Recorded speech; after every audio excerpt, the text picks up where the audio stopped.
નમસ્કાર દર્શક મિત્રો, ઇન્ડિયા પ્લસ ન્યૂઝમાં આપનું સ્વાગત છે। વાઘોડિયા મામલતદાર દ્વારા પોલીસ તેમજ નગરપાલિકાને સાથે રાખી જાહેર રસ્તા ઉપરના અડચણરૂપ દબાણો દૂર કરાયા।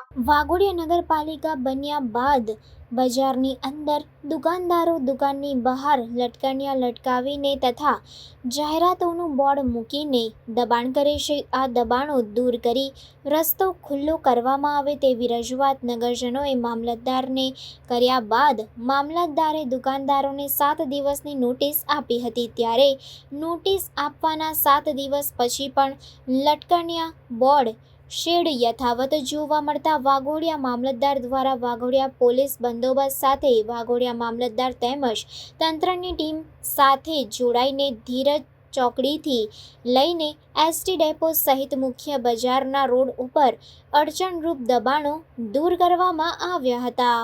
કેમેરામેન પ્રકાશ બારિયા સાથે Shailendra Prajapati, India plus news, Waghodia.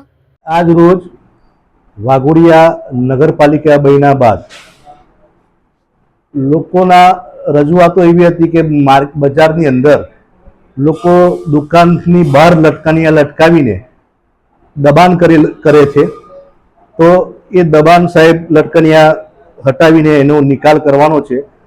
એ લોકોને દબાણ હટાવવા માટે, લટકણિયા હટાવવા માટે અત્રેથી નોટિસ ઇસ્યુ કરવામાં આવેલી છે। દરેક દુકાન વાઇઝ એ લોકોને 7 દિવસની મુદત આપવામાં આવી છે કે આ 7 દિવસમાં તમે તમારી જાતે હટાવી શકો છો, અન્યથા અમારી ટીમ જે લટકણિયા હશે એને જપ્ત કરી લેવામાં આવશે। એના 7 દિવસ આજ રોજ પૂરા થતા હોય આજે પોલીસ ડિપાર્ટમેન્ટ, મારી નગરપાલિકાની ટીમ અને વહીવટદાર તરીકે હું જાતે આ દબાણ લટકણિયા દૂર કરવા માટે અમે જાતે નીકળ્યા છે અને બને ત્યાં સુધી જેટલા લોકોના હતા એમને સમજૂત કરવામાં આવેલા છે કે ભાઈ બીજી વાર આ વસ્તુ ના કરતા।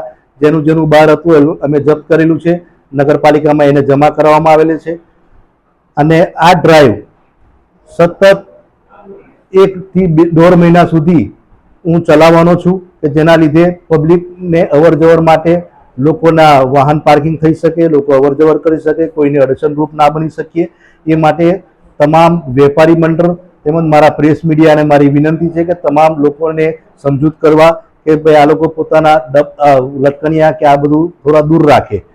અસ્તુ।